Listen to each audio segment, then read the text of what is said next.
This episode 24, Kobe. Shout out to the Bean. Are we recording? Yeah. Oh, cool. We should talk about the Mr. B stuff. Oh, yeah. Episode 24. Episode 24. It's been a while, but we're back. Yes, we are back. It's long waited for. We got some dogs in the back. We're at Rich Abbott's house. Our guest that's about to come on. But I guess a little bit previously to what we want to get into. We got it kicked off a little bit for you, Rich. That we were giving them the dog sitch in the back, so I think the people are going to be excited to hear some dogs. Yeah. Yeah, the dogs are wild. You got episode 24 that we just checked. You got Kobe Bean 24. Shout out to the Black Mamba. That's it.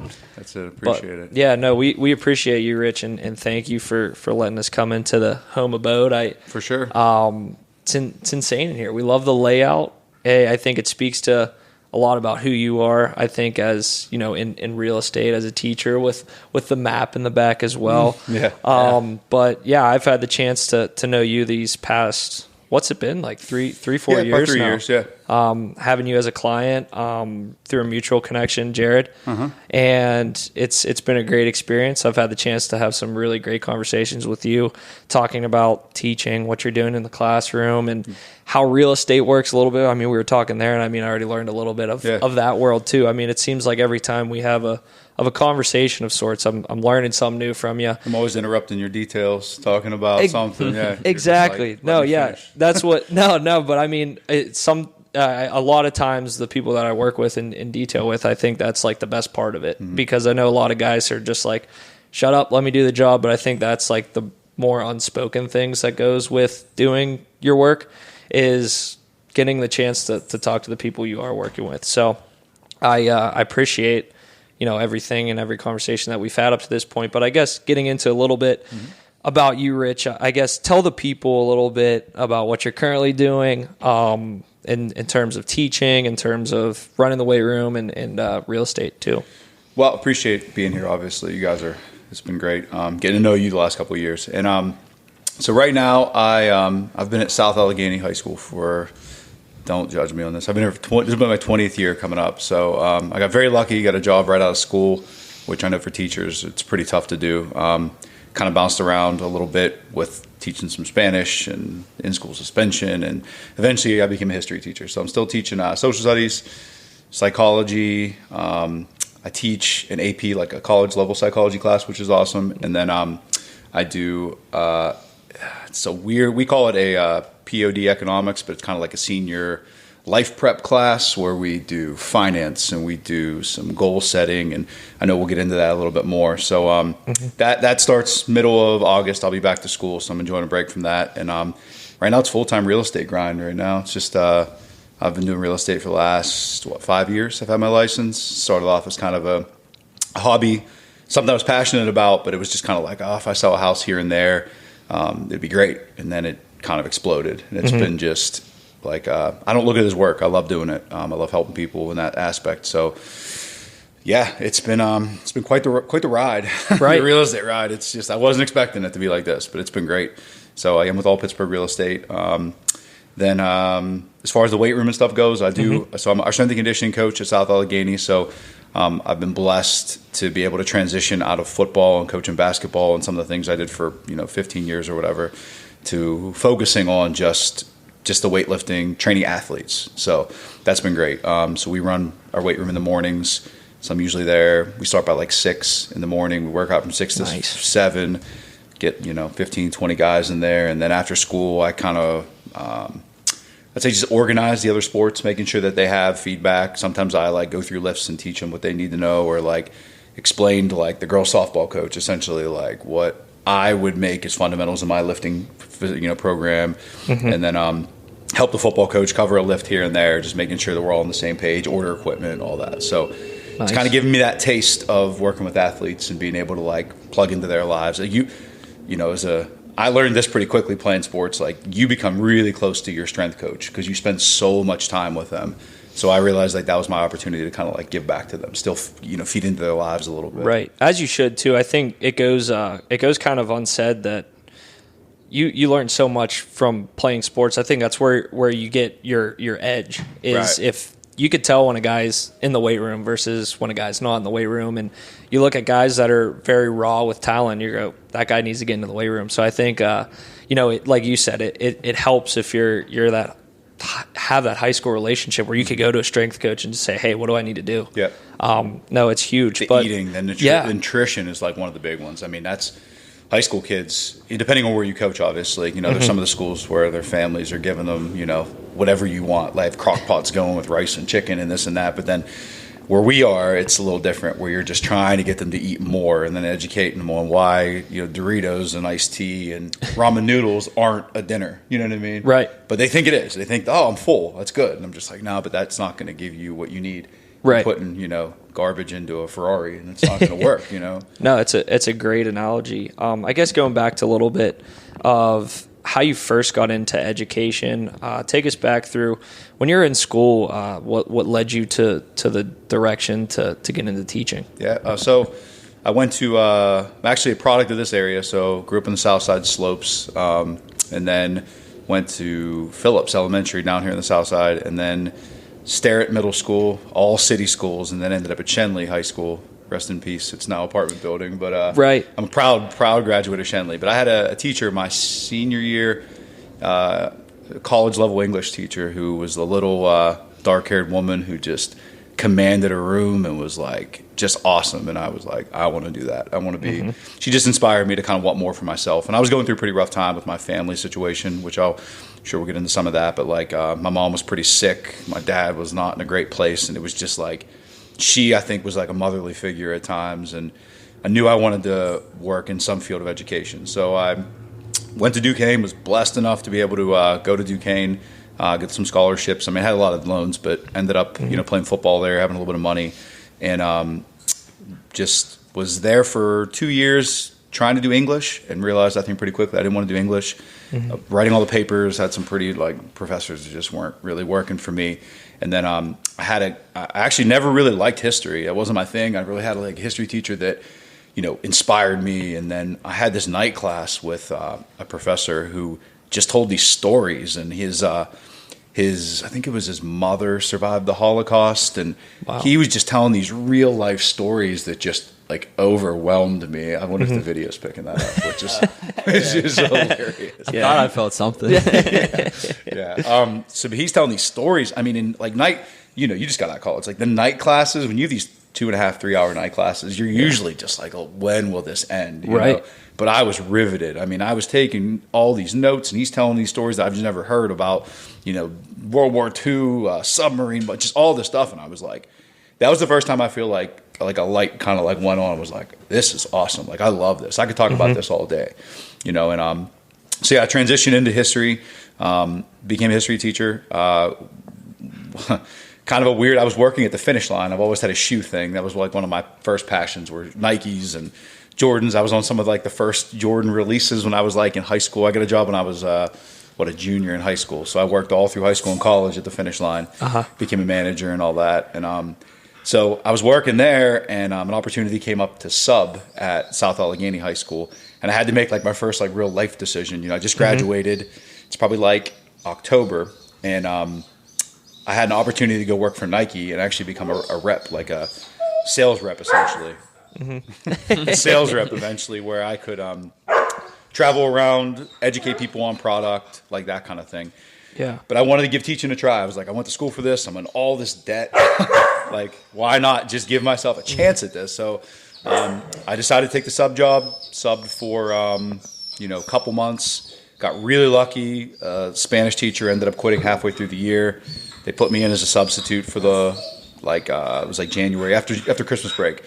So I was in there, started teaching. I had Spanish in high school, luckily, so I was kind of teaching a little bit. And then a couple of the kids said they liked what was happening. One of the parents went to the school board, and they did what's called an emergency certificate. So I was emergency. All right, relax. Calm down. I was emergency certified to teach Spanish, so I taught Spanish for a year and a half, and then that transitioned into social studies, what I wanted to teach. And it's just funny. It's been kind of a ride because I never really liked psychology. I never really liked kind of what I was doing now. And then over time, I just kind of got more accustomed to it and, you know, fell in love with psychology, which is now like one of my passions. So I've really been kind of riding with that. But I've been blessed. I've been at South Allegheny for 20 years now. This will be my 20th year, yeah. And, yeah, it's kind of wild. I mean, because I'm not from, you know, that kind of an area. Like growing up in the inner city, I'm used to a lot of diversity and used to like, you know, different kind of students. It was a challenge at South Allegheny first, where it's more of a, you know, middle class. Wasn't as diverse when I first started teaching there. So I've kind of like, you know, grown a little bit in, you know, what kind of kid I've taught and got comfortable with coaching and all that kind of stuff too. So no, yeah, I think it speaks a lot to, you know, who you are too as a person. I mean, being able to work with all different types of classes and curriculums and teach. I think it's very cool. What do you think is like your favorite part of working in education after doing it for so long? That's a great question. I think it's seeing like potential in a kid that they don't see, and then trying to pull it out. You know, like it's hard. I mean, it's hard to do. Like you know, I think if I focused on all the kids that like you hate to say didn't make it but didn't live up to their full potential, you would get really disappointed. But instead, I focus on the ones that do. You know, like I coached at Stowe Rocks High School for a while, and those kids were they were relentless. They were just aggressive and awesome and passionate. And I mean, we would just out hit and out intimidate kids. But a lot of those kids didn't make it. They made bad choices later on. They couldn't get out of the environment. They got caught up in, you know, whatever. And but some of them did. You know, and you focus on the ones that did, and you're like, you just see these kids. I mean, we have, you know, Anthony DeMichael, who's now like killing it at Holy Cross, or, you know, Dantes Ford, who was playing in the NFL for a while. And these kids who just like are really doing things with themselves.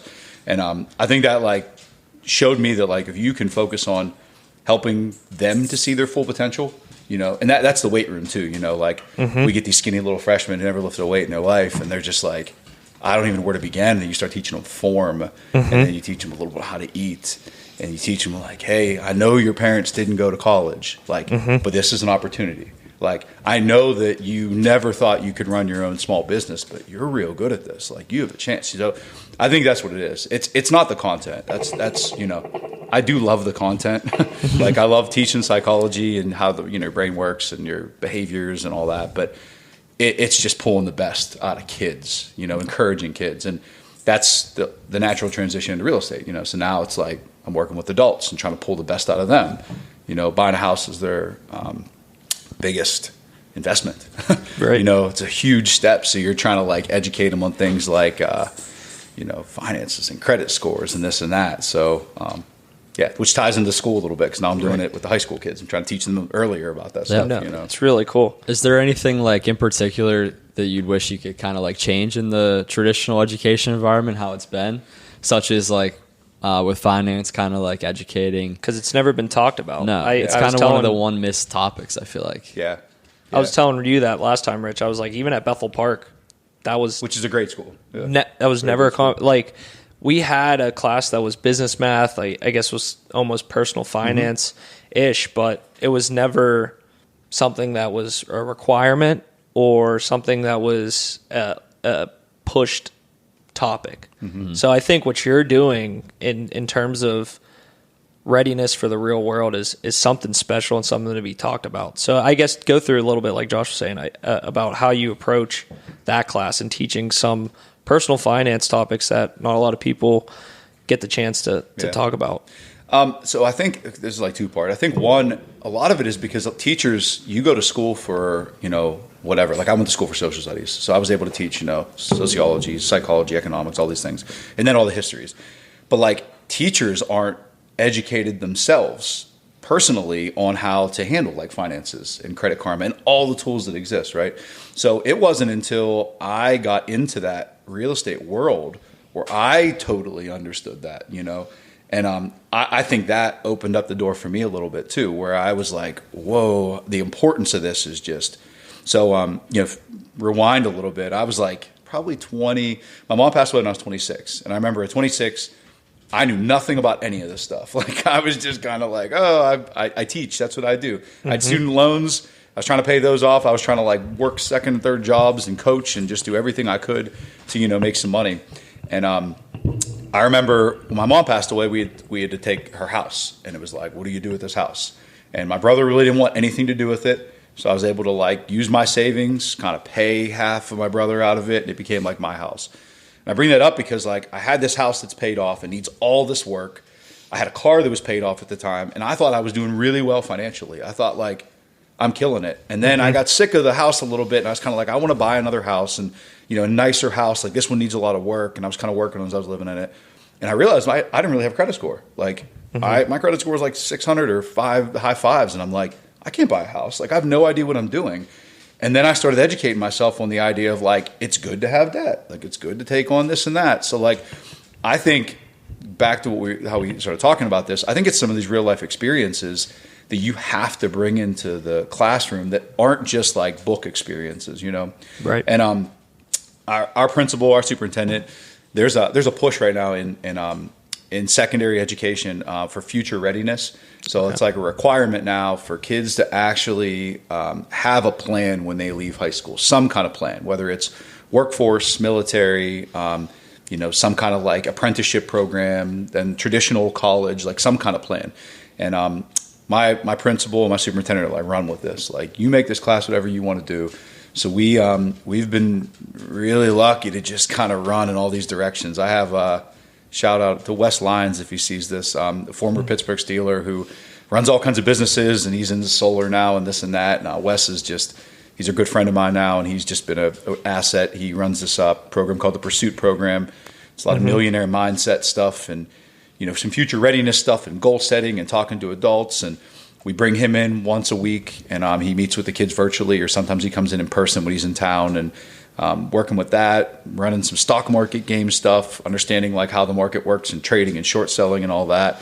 With I can't think of the name of the company, but we're lucky to have a partnership with them where they can do that for free. And then we run a online program called Zello, where kids that's a requirement by our school where they have to choose a pathway, decide like which way they want to go, decide they choose kind of young, and then they kind of run with it, and then they can switch it up. And the best thing about it is it gives them opportunities for different jobs. Like they can see, I never knew what, this potential career could lead to or whatever. So, I think school is moving in that direction. I think if either you guys popped into a high school now, especially like a senior classroom, I think you would be a little shocked by the direction it's heading in. It's definitely different. And there's a lot of like-minded individuals that are kind of like, we got to get these kids moving in some direction. The workforce needs all of these jobs. Like, why aren't we preparing kids to take these jobs? All of our kids want to be video game developers, or they want to make YouTube content. Like that's all they want to do. And they don't realize that like you could become a plumber and to start your own job, your own like true business, and be better off than anybody you know. So that's cool to see. No, it's awesome. I think to hear too from you, and in terms of like if we were to go back, I think me and you both can agree that would be amazing. Yeah. I think you should. I think that's the next move. I think go to a school. Yeah, getting into a school and getting some of these seniors and getting some of them on here and just like ask them some questions about their future. I think that would be like an eye-opening experience to what they're being pushed to do, because it's not just college anymore, right. And college is a viable option, don't get me wrong. And like, I think we were talking about this before, but now there's so many opportunities to go to school for free.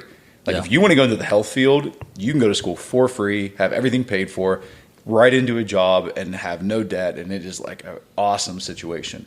But if you don't like the health field, it's kind of like, all right, now what's my next step? One thing that we're introducing at South Allegheny is now a cybersecurity program. That's a job that is just in such demand. It's especially crazy. Around Pittsburgh. Yeah. Oh, it's crazy insane. Demand. So a lot of high schools are developing this certificate where it's like a 2-year program in the high school. Kids come out with a certificate and they can do cybersecurity like right out of high school and make $90,000-$100,000. That's no joke. Like this. Yeah. That's no joke money. Yeah. Yeah, absolutely. That's awesome to see. I mean, I think both of us can relate to like once we got to Westminster and like started to have professors that tapped into like some of that like post-college stuff or post-high school, if you want to talk that way, like Petrus. Yeah. Where you had Petrus, right? Yeah.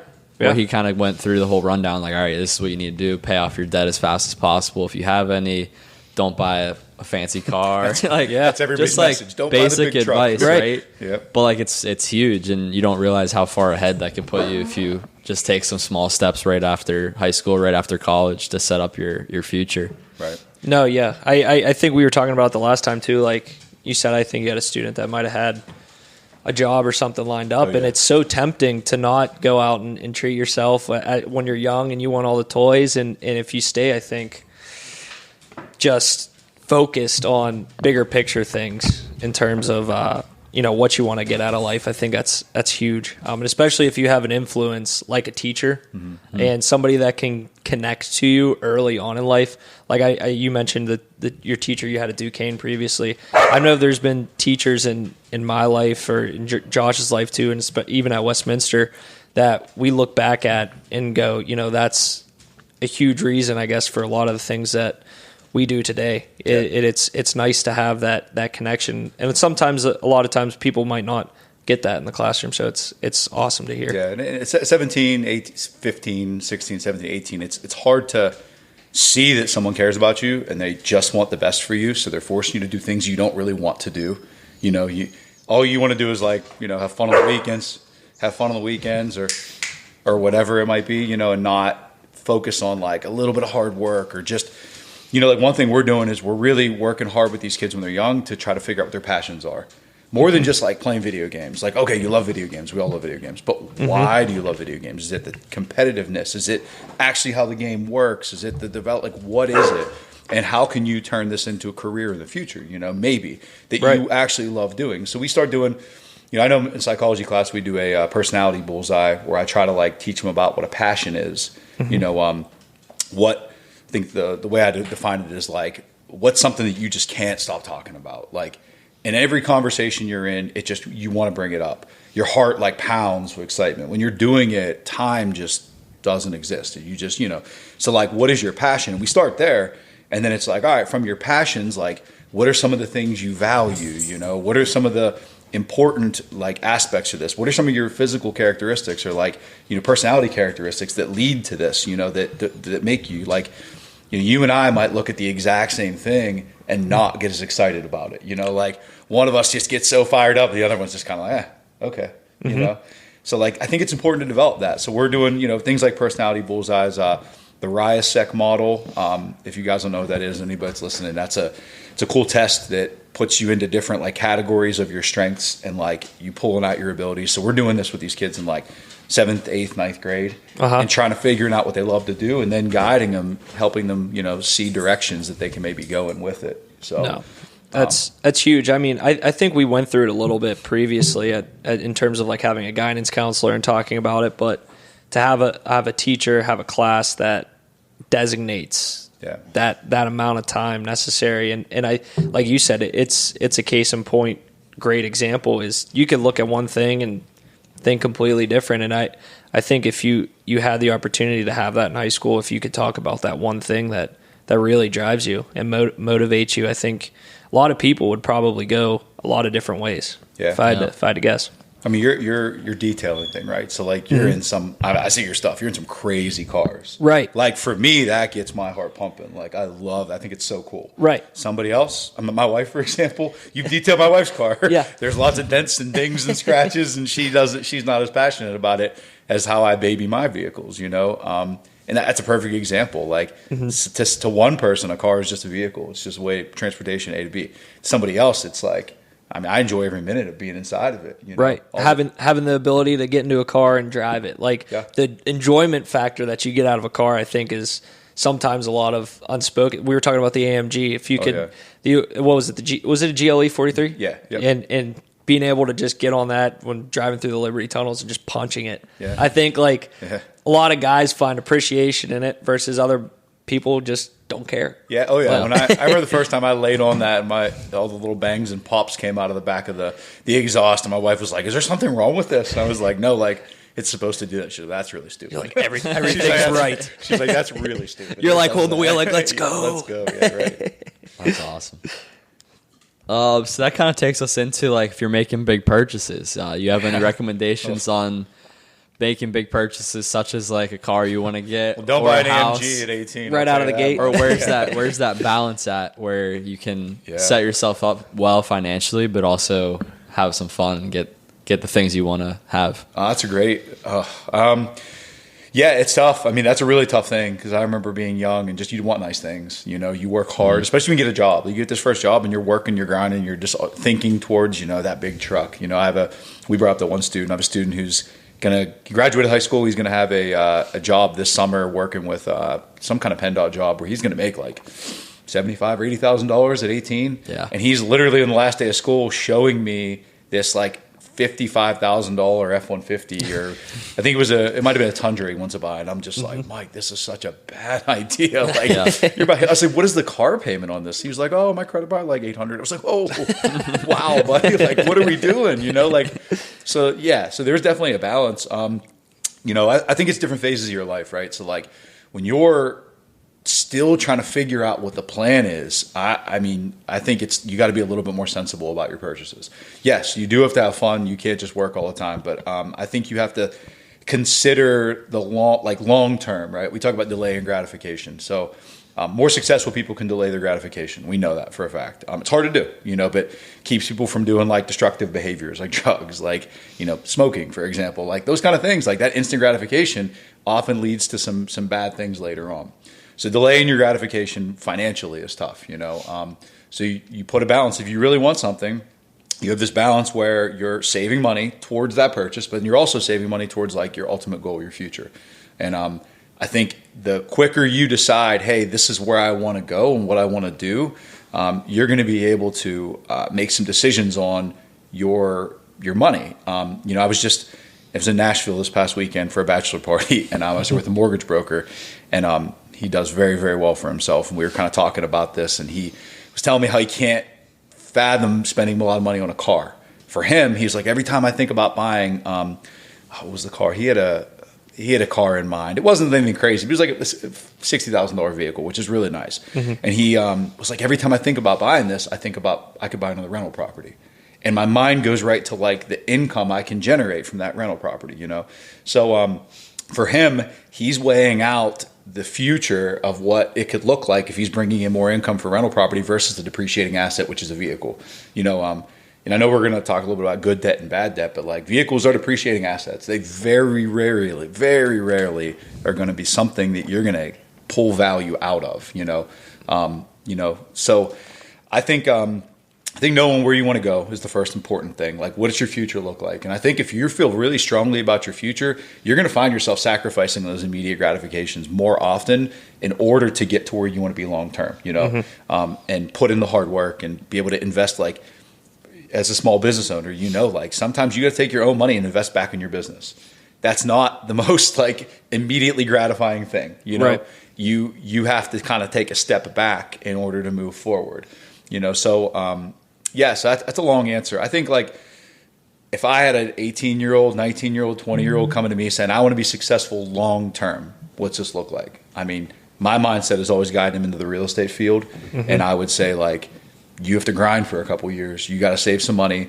You know, if they have any kind of like physical ability with their hands in order to like redo this or renovate this, I would figure out a way to buy that first property and let that be your motivating factor. Like find a way to dump all your time and energy into getting this property where it needs to be. So either you can live in it or you can mortgage against it, or you can, you know, get a duplex and live in half and rent half out, turn it into an income generator, you know. And if you have a goal to buy a Porsche 911 later in life, you know, you got to understand that that's going to take some time. You know, right. Buying a 2007 Porsche 911 at 18 that's going to require all this money and maintenance is just a really poor financial decision, you know.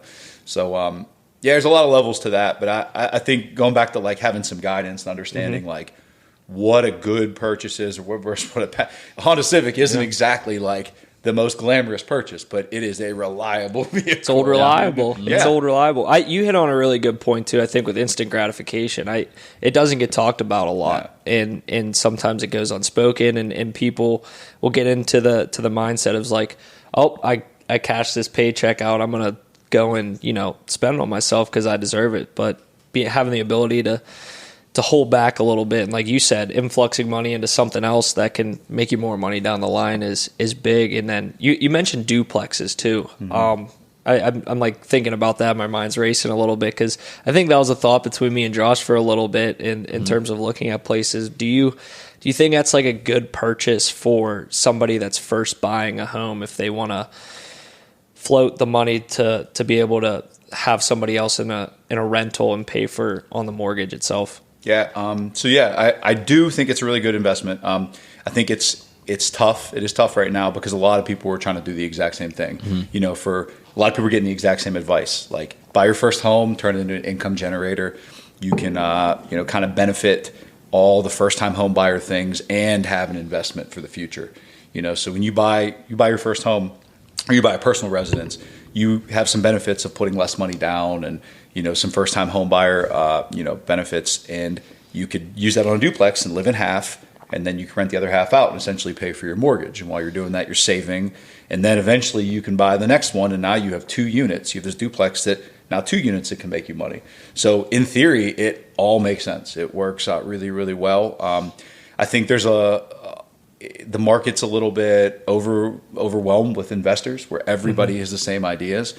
So I would say that if that's something that you want to do, I would encourage kids at that age to get, or even you guys to like get some of the skills that you need to turn that duplex into a cash flow, something that, I'm not saying you have to learn how to do electricity or learn how to do plumbing but I mean, just watch YouTube videos on how to do flooring, watch YouTube videos on how to do drywall, on how to like paint or do trim, and just things that you can ultimately do by yourself, because that's where the money can be made. You can buy a duplex that needs work, that needs to be, a lot of work and time and effort. And that's where you can still do pretty much okay. But I think a lot of people get this idea that they're going to buy a duplex for $100,000, which doesn't really exist unless it's in a pretty bad neighborhood. Right. You know what I mean? And which is going to come with its own set of challenges. And but if it needs work, you can get one in a decent neighborhood and spend a couple years putting your time and effort. So that goes back to that saving side of thing, like delaying your gratification. And I had a thought about that too. It's like, I don't think as you get older, you still don't, that doesn't change. You still want things, Right. Like I still, every time I bring up the idea of getting a new vehicle or something, my wife is just like, here we go again. Because, I just love it. Right. It's one of my things, But I think you put safeguards in place, right? So like for us, I know that we see our paychecks, an income check or whatever, there's chunks of it already gone and into different places that are going to be saved or used towards future things, like as when we get a real estate check, for example, like we have to pay taxes out of that. So I'm pulling immediately, money's going out of that. And then we have a couple different funds where we're paying off debt with this or doing this. So we have all these different safeguards in place and these good routines in place that now, when we see the money, it's kind of like, all right, what do we want to do with this? We want more flexibility, So I would say to like a kid who has that idea later in life, don't even, get to PNC. They allow you to have a growth account and a spend account and a savings account. Have things go into those accounts that you can't touch, because right now, like this is another point. Our high school kids are making more money than they ever have in their lives. Like they can go work at Home Depot and make $18 or $20 an hour. Walmart, $18 to $20 an hour. Like I have high school kids that graduated. They have like 10 grand in their bank account. I mean, I think back to like, I didn't have that. Like, wasn't me. Right, no. exactly. Yeah, it was not me. So they're asking me, like, what do we do? How do I invest this? They're asking me about investing $10,000. In high school. That's crazy. And what's crazy is like they could download like Robinhood on their phone. They all do. Yep. Sit there in class and trade. That's exactly that is truly exactly what they do. Like one thing I make a lot of them. Well, I don't make them. I encourage them to download Credit Karma. And anybody that's listening, you should have Credit Karma. Just understanding it's free. Understanding how your credit works, understanding what your credit report looks like, understanding what debt looks like, and they offer you like credit cards and this and that. You don't have to sign up for any of that. Just looking at your credit, understanding how that works, right? And then getting your first bit of not debt, but like your first ability to borrow. So like whether it's a secured credit card or some kind of credit card that you're just using for gas and you're paying off immediately. And it allows you to build that credit, which is a huge vehicle to your future, and then understanding like savings account and understanding that, putting money away towards an ultimate goal. And, it kind of goes into goal setting too. One thing we do with the high school kids is we do a lot of goal setting. We look at a monthly goal. We look at a yearly goal. We're like the first thing I do with them in August is I'm like, set a goal. It's a goal that we're going to come back to in May. We're going to look at this every month, but in May, we're going to say, did I meet this goal? Yes or no? It needs to be realistic. Like, it can't be 0 to 100. You can't, like, my goal is to get a Division I football scholarship. I've never played football before. That's not realistic. Right. It's okay. I want to save, $10,000 by the end of my senior year, like one of our kids did. Okay, so what's this look like monthly? How many hours a week do you got to work? How much do you save a week? Breaking this down so that they have that. And some of them will say, like, my goal is to graduate high school. And I never let that be their goal. I say, like, that's kind of an expectation for us. Like, your goal needs to be something outside of that, right? So we set these goals up, and, like, we revisit them every month. And I have them, like, really reflect and be honest with themselves. Like, if you didn't meet this goal, why? Like, it can't just be I was being lazy. Like, what took your attention away from this goal? Does this goal matter to you anymore? Is this really that important? So I think when you start setting those goals and start looking at, like, finances as a vehicle to your future, you think twice about, for kids like in 21, 22, blowing $100 at the bar. Because it's so easy to do. It's so easy to just go buy shots for your friends. It's so easy to just go out and, for high school kids, it's actually one of the things that they're spending all their money on is like DoorDash. Yeah. Uber Eats and DoorDash, they're spending small fortunes on this stuff. Like, it's insane. I know friends that do that. And you're like, just go and get it, or like go and pick it up. Yeah. No, you hit on it too. With a lot of times too, is that $100 bar tab at the end of the night. It'll get you. Uh-huh. And Petrus, one of our teachers, actually had a pretty crazy story about it. He came out of school, paid off his school, and was at a bar. Would go there like every Friday night, Saturday night, and he got some financial advice and went back and looked at his total, like, bar tab. He said it was like $10,000 over the course of the year. And I mean, you think about it, it's not too hard to go and do if you're not paying attention to it. You had a good point too, where you got to set goals. So I mean, it goes hand in hand. Yeah. Just before we move on from the topic of, like, the houses, what's your opinion on, like, your first moving out of your parents' house, or you're looking for houses? You, like, we're on the same wavelength. I was, like, thinking about that. Yeah, that's big for me. Yeah, because we both have kind of. I know me and Alex text a lot about that. So we're both kind of in that scenario or approaching that scenario. But, like, get an apartment, rent something, or should you just save up as long as you can and go for buying something right off the gate? Yeah, I think it's probably different for everybody. But it's a great question. So I would look at your family situation first, the dynamic, right? So, like, we deal with some kids that are in some pretty tough dynamics where that's actually hindering their success. Like, the family situation, for whatever reason, is so tough that they actually can't be successful in that situation. And in that situation, their goal for the year is save up enough money to move out at the end of the year. And that's their situation, And then we start looking at, like, well, how much money do they make, and then rent. And, luckily, in the area that, I teach, there's some places that are cheaper for rent. And by cheap, I mean, like, under $800 a month. But, like, around here and in the city, I mean, you're looking at, like, $2,000 a month, $1,500 a month. It's expensive. So I think it goes back to delaying that gratification again. I think if you have a family situation, that is, conducive to you being successful and supportive and all that kind of stuff, I would try to wait as long as I could to stay at home and save and just stack and stack. I mean, it's like, if you knew that a year or 2 years of your life would lead to, like, long-term success, could you just buckle down for a year or 2 years? Could you delay that gratification? Could you, like, be really willing to just save and put all your extra money into a place? Because that's all it would take. If today, if you have $10,000, you can buy a house. Like, it's that simple. And I mean, for most people that have a job, if you really work hard and you start saving, you're living at home, you can put that together pretty quickly, right? Mm-hmm. And so I would say that, for guys like you, I would encourage you to buy the first place instead of renting the first place. Like, I know the interest rates are a little bit high right now as we sit, they're, I don't know, high 6s, low 7s. But I still think the idea, like, I rented for a while. Before I knew any of this stuff, I lived with a buddy, rented for a while, and our rent was really low. It was like $400 a month or something. But, like, I lived there for like 3.5 years, and you start doing the math, and you're just like, whoa, I gave money's away. Gone. Yeah, it's a ton of money. Yeah. I mean, that is a lot of money. And today it's way more money, So even that $800 a month, you do that over 2 years, and you're just like, $20,000? Like, whoa. Gone. Yeah. That was a good point you brought up too, with in terms of the amount that you would need saved up. And I think a lot of people, it's kind of, you don't know, is the traditional saying true of, like, 1/3 that you have to save up of a house. Is that still the case? Nah. So I think in the past they used to say something like 20% would be like normally what you put down. So like it's a good time to talk about like all that with a house. So like when you are buying a house, there's a couple different aspects. You have a down payment, which is the amount of money that goes towards like buying the house, towards the principal. For first-time home buyers, it's usually around 3.5%, depending on what kind of loan you get. And then you have what's called closing costs. Closing costs are all the fees that go with you buying a home.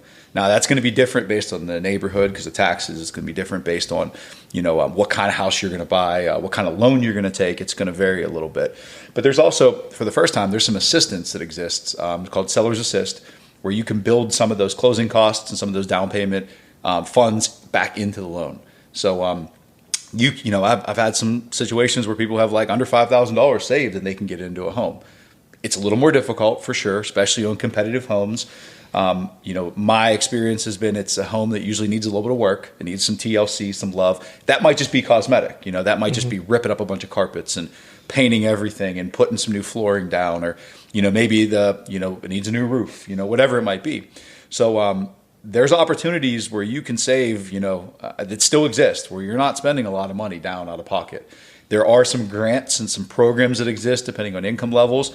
I had a few people with different programs that got into a house with like almost no money down, like under $1,000 down. Wow. So it just depends on the situation, And I think if income's a challenge, I think looking at what programs maybe exist, and that's just internet searches. Different banks run different programs. I know for a while we were working with First National Bank. They had an awesome program. I got like 3 people houses where they all put, under $3,000 down. Wow. They got into their first homes, which was awesome.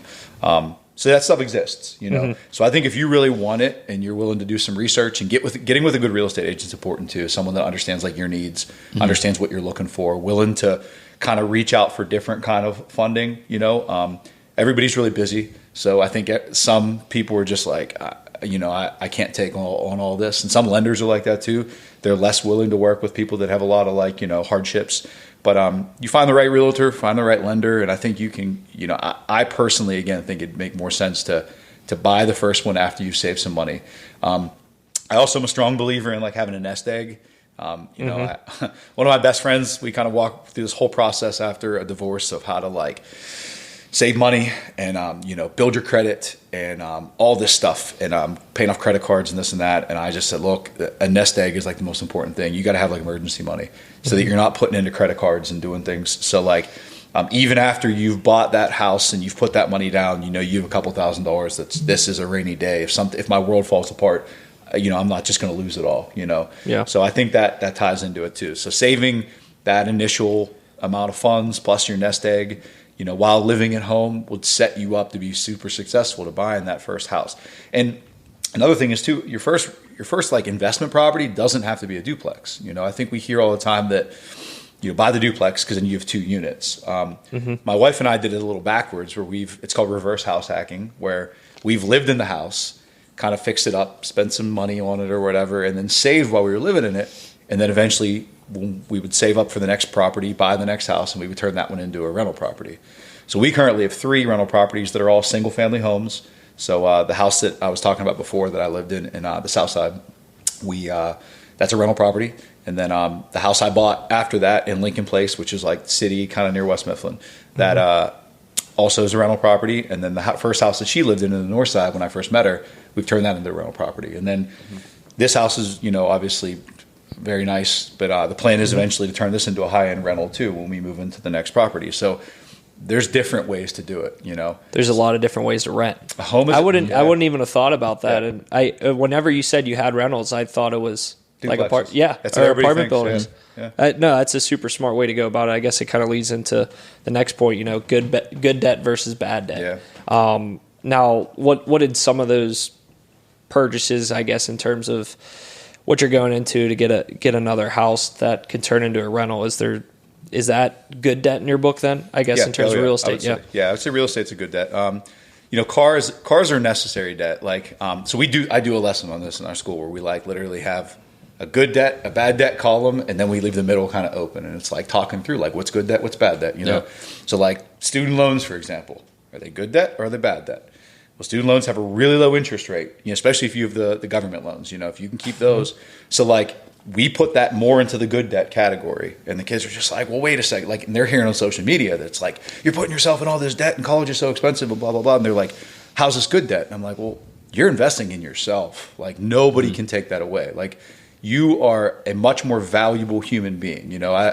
One of the last episodes of the podcast, you guys were talking about like that time period in college, like figure yourself out and network and like grow. And that's things no one talks about, in college, right. You grow a ton, and you come out a very different human being than you were when you were 18. Right.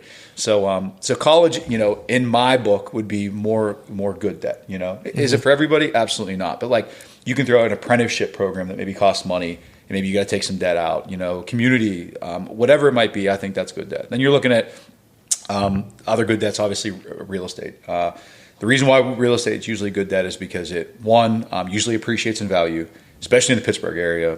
Properties have appreciated over time. You're paying off an asset that you're going to have. You're going to actually have something you can use and physically hold and touch, and eventually you can maybe make money off of that too, which is a super awesome, situation. Now, I don't think everybody's cut out to be a landlord. Maybe, you're looking at property management companies and somebody else like actually doing the management for you and you're paying them a percentage. But it's an asset, so I would call that good debt. I always put cars in the middle because I think cars are a necessary debt for some people, especially your first car if you can't just buy one.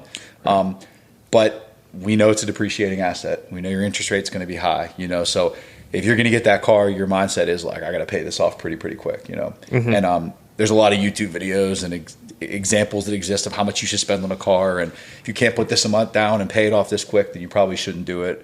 So I'd put cars in, kind of in the middle. We start talking about bad debt, and credit cards are the worst debt for sure. Are they a vehicle for future things? Absolutely. I think you can use credit cards to make, your credit better. You can use credit cards to unlock things in your life.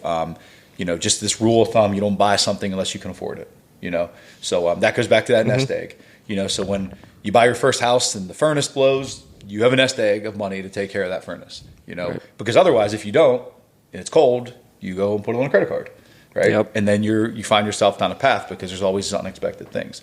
So credit cards are obviously really bad debt. Personal loans can be bad debt. They have high interest, depending on what you're using them for.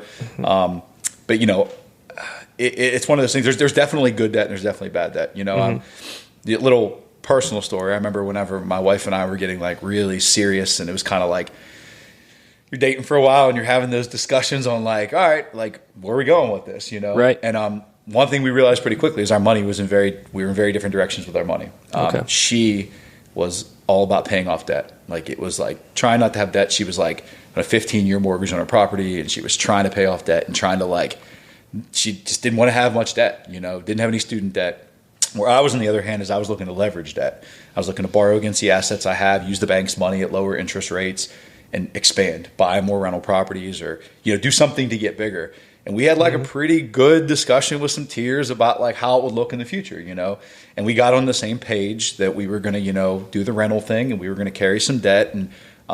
And now it's funny because she's the one sending me houses on Zillow. Like, what do you think about this one? And we've actually, it's funny because I've softened a little bit, and I have looked at all of our liabilities and looking at the next house we want to buy. And we've decided the last 2 years, we've really aggressively paid off a bunch of debt. We just saved, and I've been, again, blessed with some of the real estate stuff, and we've just been paying off some of the mortgages on the rental properties so that we can kind of make the next move, Just looking at interest rates and just how things are, I think we want to have a pretty significant down payment if we're going to buy another house, moving out of here. So, but yeah, I mean, the last thing I'll say about the real estate is you can use real estate and that kind of debt to take out other good debt, So we go back to that kid who, has I look at some of our kids who start working right out of school, and they've grinded and they've been saving money, and they got their $20,000 or $30,000 saved, and they're ready to buy that first property, So they buy their first property, they put some time and effort and money into it,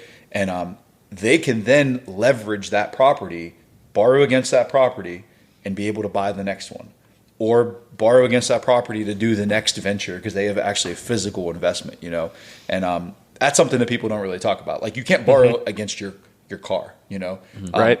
you can't borrow against, further against something. And the interest rate you're going to get when you borrow against your own personal asset is a whole lot better, taking like a home equity line of credit. So like back to my story, when I had my first Southside place, I owned it, but I knew it needed a lot of work, and I was now past my own expertise. I couldn't renovate a kitchen. I couldn't renovate a bathroom, all this stuff. So I took a home equity line of credit on it, borrowed against it, paid somebody to actually finish the projects I couldn't take on, took the rest of that money, used it as down payment on my next home. So now I have a mortgage, a home equity line of credit on the original property that I owned. So I have a payment, $500 a month or whatever. Mm-hmm. But now I'm renting it out for $1,000 a month. So after taxes, insurance, I was probably like plus $300 to the good on that house. Mm-hmm. And then that's helping me pay my next house, which I just bought, pay that mortgage as I used part of that, and then I, after paying off a little bit, did that again. Mm-hmm. And it, that's one way you can leverage your good debt into more good debt, You have to play the game, so to speak, it seems. Using other people's money, yeah. Right. It's pretty cool. I think, and you talked about a really good point too, is having those tougher conversations, I think, with your significant other at the time. I mean, that it's tough to like go and do, but it's big. And I think a lot of people don't do that sometimes. And then you get into a relationship of sorts, and then you're like, oh, what do we do now? Yeah. So, I mean, I think that's a big conversation to have. Do you think whenever you're going to look for a first home, and if you have that like significant other, is it better to go out and get a place first? Because I think I had this conversation with Petrus before, talking about, do you go out and get the house? Do you go look together? I mean, I guess give a little insight in terms of that. Yeah, I mean, that's a really good question. I think it depends on where you are in your relationship with the other person. Like how serious are we just starting to date? Funny story. So like I'm dating this is probably the second or third date I'm on with my wife, and we're supposed to go to lunch. And my at the time, one of my buddies who's a real estate, this is before I was in real estate myself, I was just like investing, and he was like, I got this opportunity. If you can go look at it today. So I turned it at Susie, who's not my wife, and I was like, do you want to go walk through a rental property? And she was just like, what does that mean? And I'm just like, but there's a duplex for sale. Do you want to go take a look at it before it was actually in Homestead. I was like, right in Homestead, right by where we're going to go get lunch. She's like, yeah, sure. So we go, and it's pretty bad. I mean, it smells pretty bad. It's pretty bad. I mean, it needed some things. Mm-hmm. So I'll never forget my buddy, Lionel, who actually walked through it with us, was just kind of like, what does she think? And I was like, yeah, I think her eyes got a little big, and he goes, if she sticks with you through this, like, she's a keeper. If she can handle that, like, she's a keeper, So I think it's the level of, like, that's too early. I'll say that. At the second or third date, I think that's a little too early. But I think you have those discussions about, like, what you ultimately want, and you being real confident in your plan for the future, like, if, listen, I dated, I waited till I was 37 to get married. So that means I've dated a lot of girls that like, great girls, like nice people, awesome people that we just weren't on the same page, and I think that's important to realize too, that like good people don't always have to end up together. You can be with somebody and they can be a really good person, and you could be a good person. You can have great intentions, but it just doesn't work. You're going in different directions. So I think just being honest about your intentions, honest about your direction as far as like buying a house and your finances and all that kind of stuff. And then I don't think it hurts to bring somebody with you and kind of get, affirmation, but understanding ultimately what you want. Right. If you look at a house and you're like, I know this is a temporary situation. I'm going to live in this house for 5 years. I know I'm going to put some time, effort, money into it. I'm going to make it look like a rental property, and eventually I'm going to move into something different. And if they're not on board, like, it's ultimately your decision still, Right. It's your money, it's your decision, it's kind of your future. So but I agree, it's important to have those talks. I mean, we had some of those talks. I remember just even talking through like something being rental nice versus being the type of nice you're going to live in, That's like a good point. Putting granite countertops in a home that's only going to make $1,000 a month doesn't make sense. Mm-hmm. Make it nice, make it clean, put new carpet, do all the things that matter. But there's a level to like how much money you want to put into it. You know? There's a difference between making it livable versus making it, something that you want to be like picture perfect, I guess. Like college nice too. You know what I mean? Like if you're renting out to college students, you want to make it look nice and you want to make it livable, but like, again, putting really expensive, oak flooring in it doesn't make sense. Yeah. Where beer's probably going to be spilled. I mean? Right. I was going to ask, is that something that you've ever been a part of, is renting out to college kids? Yeah. Yeah? Well, right out of college, I would say right after. The first group of guys that rented, listen, I was terrified to be a landlord. I didn't know what I was doing. So when I first signed a lease and, got the lease off of a buddy of mine who was a real estate agent, I didn't know what I was doing. I was terrified. I mean, that's probably a good story too. I mean, I at one point was ready to just sell the South Side house, the house I grew up in, which isn't that nice. I mean, it's in the slopes. It's okay. But I was ready to sell it and get out of it because I just was afraid of what it could look like. And I had a buddy who had some rental properties. He owns a Meineke as well. And he's a hardworking type guy. And he was like, let's go to lunch and talk about this. So we went to lunch, went to Primanti Brothers in the South Side. And I'll never forget, he was just like, stop being, and he used a couple of expletives. He's just like, dude, go for this. If you think it's going to turn out bad, it's going to turn out bad. Go into it with a positive mindset. Try it. And I look back in that conversation and just say that was, we talk about learning from teachers and learning from you learn from your friends too. You know? Your friends that especially have done some things and maybe you're not the smartest person in the room. Maybe you should surround yourself with people who are have done some things around you and just listen to them. And he, gave me a really good piece of advice and was try it. Worst comes to worst, it doesn't work out, you sell it and you're no different. And that ultimately changed my life. I mean, it changed the trajectory of how I looked at things, and pushed me out of my comfort zone a little bit to become a landlord. And and I was a landlord for a couple of years on a couple of properties. Now we have a property management company. I'm just too busy with the real estate and teaching, and we have a little one on the way here. So it's just kind of I had to take a step back. I couldn't just show up and change a garbage disposal whenever it needed, So, but yeah, I mean, I don't know where the original question was in that. No, it was good though. That hit on some points that I think. Yeah, we're solid in terms of learning from friends and having friends that you can learn from. Yeah, if you're the smartest person in your circle, you need to expand your circle a little bit. Yeah, exactly. I say it all the time. And that's why this is so important too. Because I'm going to learn things from you two that I'm going to take and I'm going to run with. And I might be find myself on a YouTube search later, just oh, that's interesting. And it's just so important. You learn from other people, and if you're not learning from other people, somebody else is. Yeah. So yeah, I would use your circle, use your circle, use your networks, use your relationships, and finding ways to grow and gain that value, and back to college, you're going to meet a ton of people in college if that's what you decide to do, where you can learn from them. If you end up going into the workforce right out of high school, talking to people, learning, what did they do? We have some kids that work at Home Depot right now. There are men and women at Home Depot that are just wealth of knowledge. Yeah. That just work there as retirement jobs. We had a retired shop teacher who works at Home Depot, and he just this thing to do now, and he's just a wealth of knowledge, just listening and learning and understanding that all right, I can use this stuff in the future, so ultimately he's going to grab growth. I mean, I've said before, I grew up very, very poor from two working class parents that, didn't have very much. And, dad didn't finish high school. Mom did, but they just grinded their whole life. I got my work ethic from them, luckily. But, I didn't get much given to me. So I had to just pick up things from other people. I've leveraged relationships in a positive way, and other people have that's why I'm willing to teach and just kind of explain how things go in my world to other people. So when someone asks a question, let's go. I'll talk to you till I'm blue in the face about real estate, because I knew nothing when I first started. When people reach out to me about how to get my license, I'm all right, let's go. I'll explain to you how this is going to look. So yeah, I think leveraging your relationships, that's probably the most important thing. Understanding your circle and what you can learn from other people and how you can grow in any aspect, any career field is really going to be beneficial. Oh yeah, that's awesome.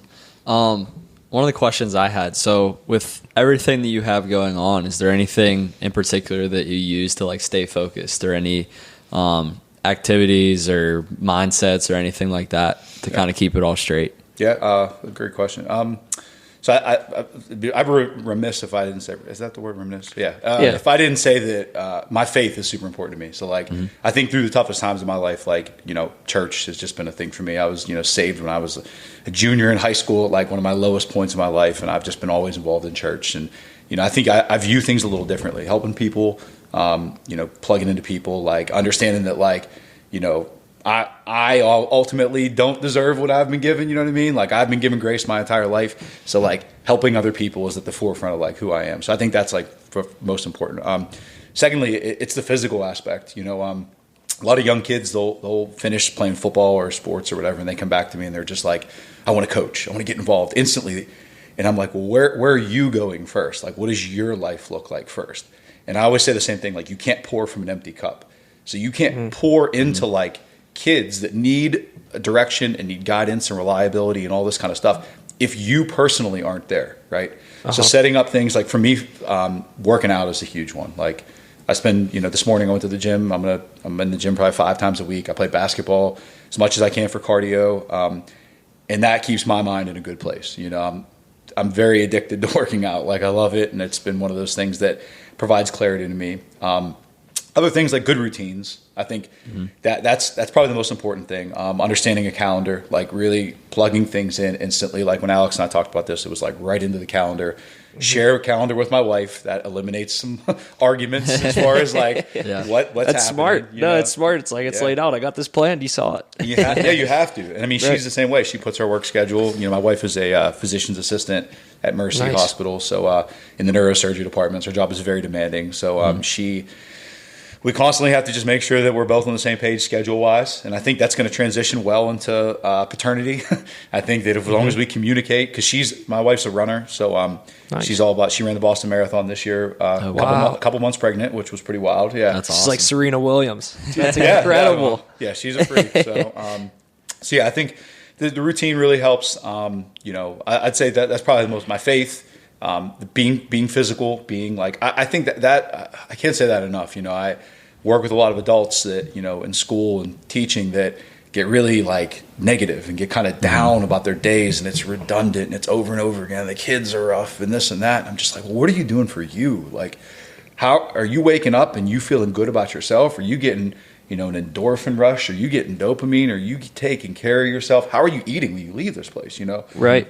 So, I mean, I guess that ties into the working out too. Like, I'm a little bit psychotic about how I eat and taking care of myself. Like, I like having pizza and chicken and all that, chicken wings or whatever on the weekends. But throughout the week, I'm pretty clean. I'm eating chicken, rice, and fruits and vegetables and trying to take care of that. And I think that really keeps me kind of focused and moving in the right direction. It gives me good energy. You can notice a difference too, I'm sure, once you eat clean versus eating like garbage. And then at this point in life, your body too. So like I told you, I was in Nashville for those 3 weeks, and like that is 3 days. It's a 3-day sprint. I mean, we were sprinting for 3 days.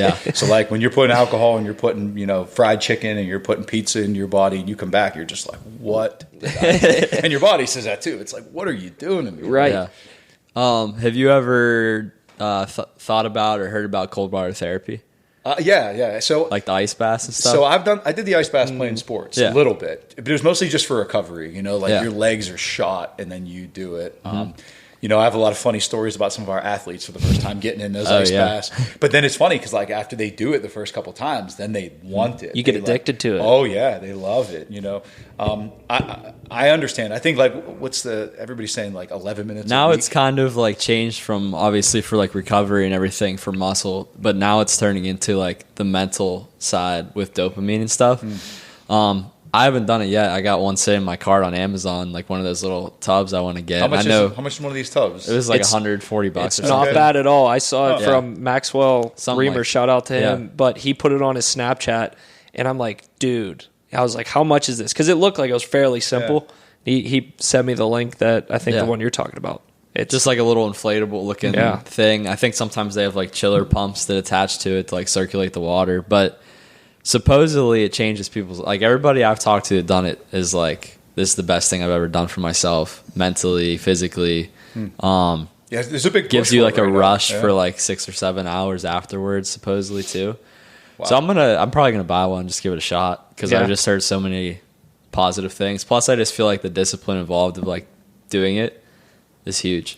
Well, you put it out there now, so we gotta like tune back into the podcast. We're gonna check back in a couple weeks. Yeah, see how it goes. The toughest thing is probably I think I was listening to Rogan. Rogan says he does it every morning. Like he wakes up and does it. That's tough. He does the sauna like crazy times. Just the same idea, like really hot for like. It takes time. I mean, that's you have to build up to that. I feel like, but I don't know. Yeah, getting up Hard and doing report it back. first thing in the morning, though, might be a little bit tough. It'll wake your ass Wake up. though. No coffee needed. Yeah, seriously. It's just another one of those things that like you take time to invest in yourself. Like I know now at 41, one thing I do that I never did before was stretch. Like stretching is so important, and I try to tell 18-year-olds it's so super important, and they just don't get it, and they fight with you, you know. But every once in a while, light will click for some of them, you know, that they'll start stretching a little more on their own and loosening everything up. But now, like every time I play basketball, I stretch before. I'm stretching before most of my workouts, like just kind of taking care of my body a little bit differently. And I think that falls into that path too. But then you get the mental side of it too, you know. So It's sad. I have to do it too. I have to stretch before basketball now, and I'm like, it's getting old. Yeah, it's getting to that point. Because if you don't, the next day you wake up and you're incredibly sore. You ever try stretching after you work out I too? do that too. Yep. Yeah, When you're already super warm and you know, kind of getting after it. Yeah. I guess going a little bit. You mentioned you're on your way to be a father, Rich. Yeah. Middle of September. Yeah. Take us through some of those feelings and I guess your excitement level and some of those first feelings. Like I guess when you get the news of you're going to be a dad. Yeah. There's just a lot of emotions, a lot of feelings. I think, you know, when we got married, this was something that was talked about. And I think we both were kind of 50-50 on like, are we going to have kids or not? You know? And then we wanted to do some traveling. It was wild. We got married 2019 right into 2020. So we got married New Year's Eve 2019, and then Nice. COVID happened like literally 2 months later. So it's like, talk about like an instant test of like newlywed marriage. Home alone, like we were both shut down home by ourselves for like, you know, a good 2 weeks with nothing to do. So it was like, all right. And we were in a kind of a smaller house too. So it was kind of figuring out what the next move was. Dogs are awake now. Yep. They started hearing. Yeah. They're worried about this child coming and all their attention levels. So they heard that. They heard the kid get mentioned. Yeah, right. But so we started talking about it, and after working for a while and just kind of like looking at our lives, it was kind of like, yeah, we both.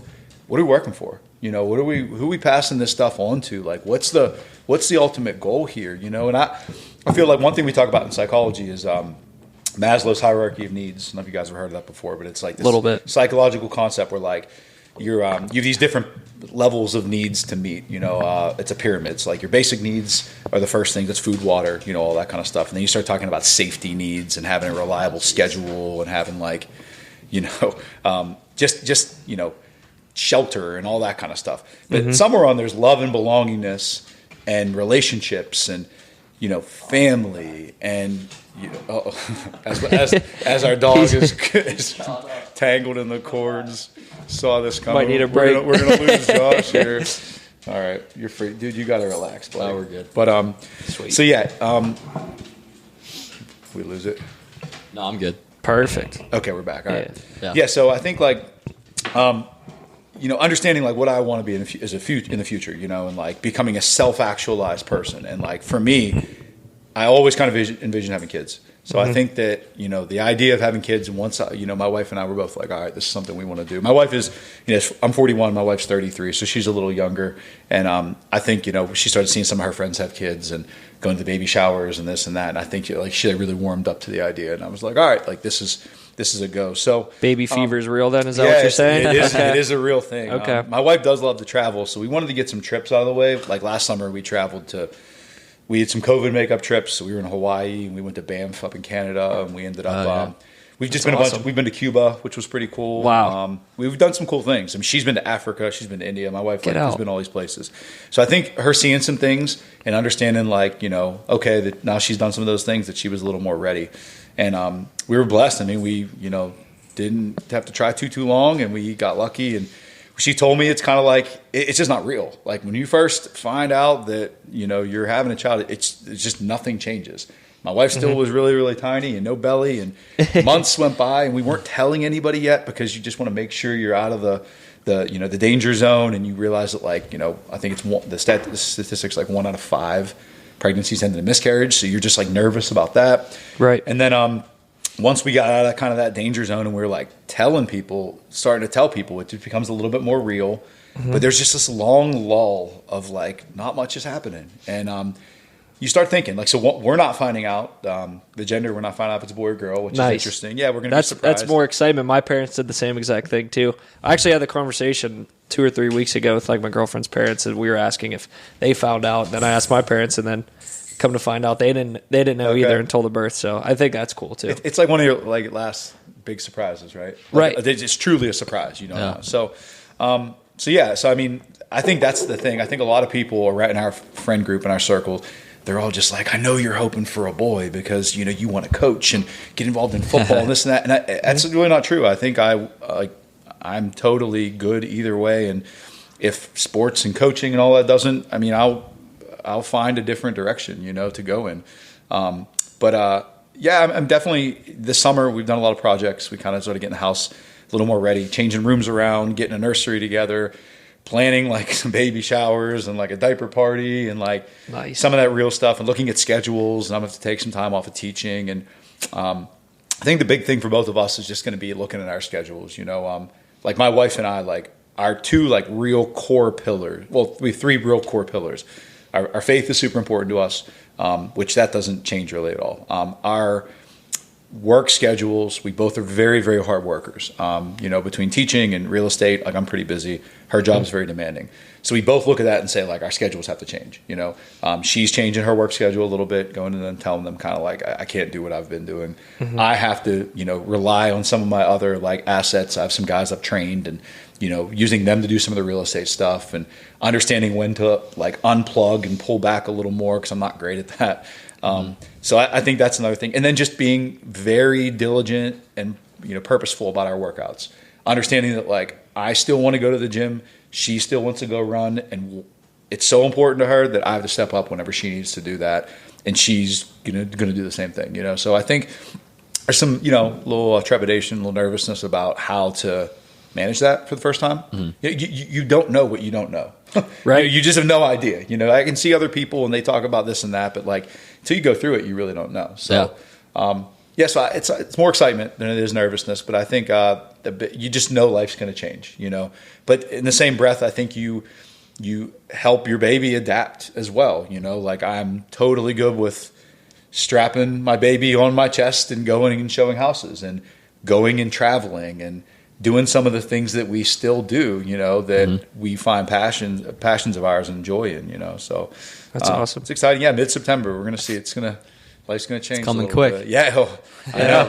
It became more real doing these projects, like working on a house. And, you know, when you were detailing the car last time, I was putting up the rack. Yeah, I was figuring out different storage options in our garage. We're lucky enough to have 2-car garage, and just trying to figure out where things are going to go. And because things just keep on coming in. Like we're both kind of minimalist. Like we don't like to have a lot of stuff, you know, and stuff's just starting to come in and you're just like, whoa, this is going to fill up quick. Yeah, they're like, oh wait, you need this for the baby.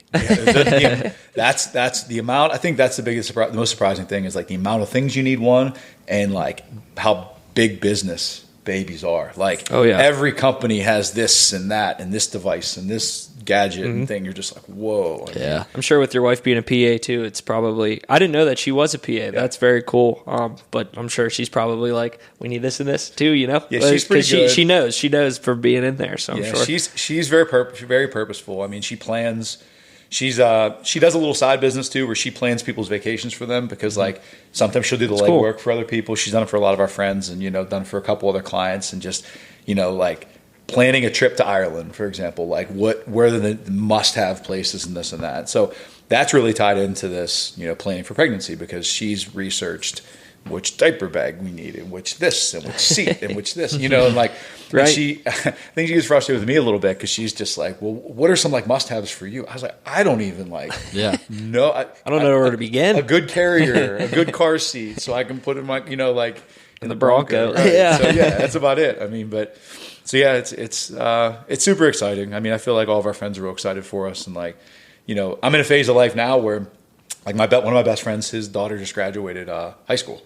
So like we're the same age. So like I'm taking on a newborn, his daughter's now becoming an adult. You know? I have other friends that like their kids are doing all like the 13 and 14-year-old sports, and, you know, it's just an interesting phase. And you know, I feel young at heart, so I'm not worried about being like an older dad at all, you know. But No, you're going to be That's a great awesome. one, Rich. Appreciate You're going to be that, a great bro. one. Thank you. Both of you guys be great parents. So I'm excited for both of you too. It's cool. It's a cool phase of life. You know, you really have to like you get to a point where you just start like, what are we working for? Like, what are we grinding and working so hard for? Like, there's a piece that's missing here. You know. Yep. And for us, it was definitely a child. So That's awesome. Can't wait to love on them. It feels like a good closing. Yeah. I mean, ending it on Any last questions, last remarks? nothing much. I mean, That was a lot. Yeah, it was awesome. I useful appreciate info. your time, Rich, and letting us come to the house and be around the dogs a little Yeah, of bit course. and talking, picking your brain. I mean, it's been a pleasure to have this relationship and be friends now and be absolutely. able to come over and do things like this. So we appreciate your time. And Yeah, I appreciate you guys. I mean, what you're doing is awesome. Like, it Thank really you. is just a networking, getting out and meeting other people, you know, and, you know, obviously, you know, taking it to the next step, you know, as far as like our friendship and, you know, seeing where this goes for you guys. And you're both in like, you know, positions of your life where there's a lot of transition. Yeah. You know, you could end up in just different, or we were talking about some of the things you're doing, Josh, and like killing it and just all the cool stuff you're getting into. And your business, like I've talked to you tons of times, and this business is just like, you know, ready to explode if you wanted to, you know, it might not, you know, it's, and just seeing where you guys end up. And, you know, I'm excited to kind of like live vicariously through you and see where you two end up. You know, and obviously I'm here for whatever you need. So Thank you. We appreciate that. Yeah, seriously. It was a fun episode, but everybody, thanks for tuning in, and we'll catch you guys on the next one. Yeah. See you soon. Peace.